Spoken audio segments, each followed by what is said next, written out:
So I'm going to work with some data here that was turned in for investigation 4.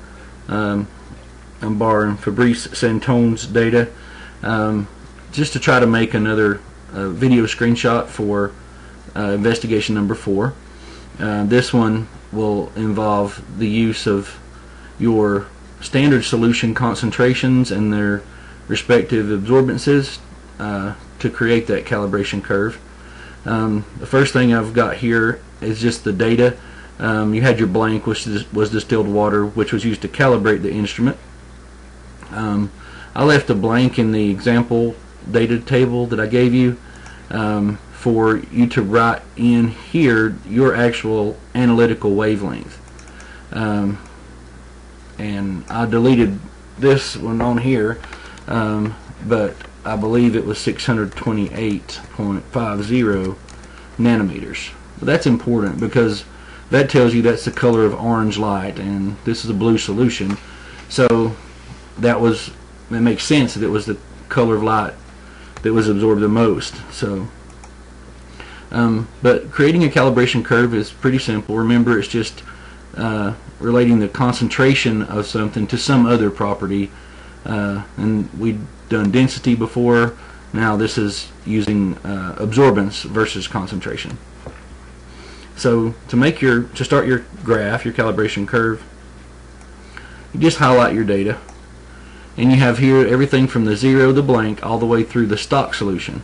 Now notice the unknown is not plotted on the graph. It's just all the things that you know for sure, their concentration. So this was distilled water, this was provided, and these are sample concentrations that you made for your standards. And then all the absorbances are measured here.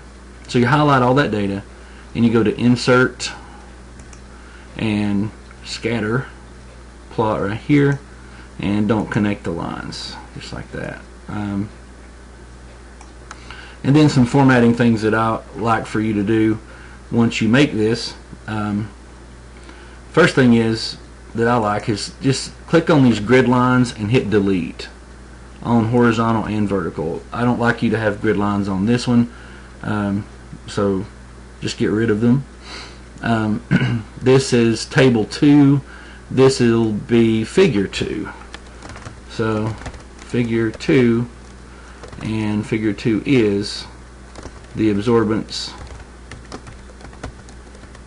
versus concentration of, let's say, blue dye number 1. And then check the font. So first of all, it's in the wrong font, so I'm going to change it to Times New Roman, and I'm going to change it to 12-point font, and then I'm going to italicize this figure 2 part right here, and that's the way I want you to make that look for me. While you're in the labeling part, go to at the top where it says Add Chart Element up here in the top left, and put axis titles on there, a horizontal and a vertical, and then let's format those. So you controlled the concentration, and it was measured to 2 decimal places. So the one you controlled is your independent variable, so it's placed on the x-axis. So that would be type in concentration. The units are parts per million, so that goes in the bottom.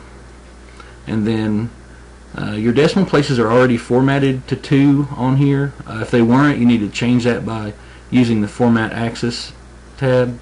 But anyway, you do need to make the font correct. So click on the axis and change that font to Times New Roman 12-point font. And the same with your word concentration. Change it as well, just like that, and you'll have that part set up. And now let's go to our y-axis, or our dependent variable. Our absorbance values were measured to 3 decimal places. If your axis is not showing up with 3, then you need to right click here and format the axis and the number of decimal places to 3. But this one's already to 3, so I'm just going to change it to Times New Roman 12-point font. And then over here on this part, I'm going to type in the title for that axis is absorbance at 628.50 nanometers. And then I will change that to Times New Roman 12-point font. So now you've got that all set up, and you can adjust the size of this as needs develop through this. You know, if you don't like how close that is, you know, you can move it and all that stuff. But we'll get to that after we finish the whole thing. We'll make it look nicer. Now you have this set of data, and that looks pretty good. It looks pretty linear, at least up to that point of concentration. So I'm going to click on those data points, right click on there, and add a trend line. And the trend line options pop up over here on the right. Linear is already selected. If not, you would need to select it. And then I'm going to scroll down a bit, and for this particular situation, I need to set the intercept at 0. That's very important. Over here to the right, mine's not showing, but on the screen of videoing, because it limits the space there, but there's a 0.0. You want to keep that on there. So you want to be set the intercept at 0. So you want to tell this that 0 concentration had 0 absorbance. Absolutely. So you set that, and then you display your equation and your correlation coefficient of R squared there on the chart, and you got that. Now I'm going to pull that over a bit. Go ahead and format it for your font. You can go ahead and put it in Times New Roman 12-point font, and then we're going to make some adjustments to it. If you look at your Y, you're going to replace that letter with the word absorbance, and then your X is multiplied by that slope, which is according to the Beer-Lambert law, and we had a path length of 1 centimeter for the cuvette. That would be the molar absorptivity value for this blue dye according to this data. But I need to change the X to concentration. I can abbreviate that with that abbreviation. I'll put it in parentheses because that means multiply. Your slope is Y divided by X, so that means it's going to be 3 significant figures. So I'm going to delete that 2 right there, and the units that go on that are really, absorbance has no units, so it's really Y over X, so that's reciprocal parts per million. So the slope on that has units, so if you did have to write them, it would be reciprocal parts per million, like that, and you would have to format that as a for font as a superscript font, like that. So if you did have to put units on it, should you ever have to do that, so the slope is in reciprocal parts per million, the concentration will be in parts per million. So anyway, so now you have your equation for your chart, and then if you needed to stretch some of it out to make it look better, that's fine. So in addition to going in your formal report, you should print out a copy of that and put it in your lab notebook as well.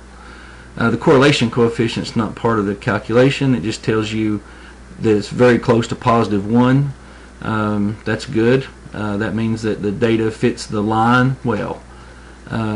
So +1 would be a perfectly aligned data to the line. So that's really good.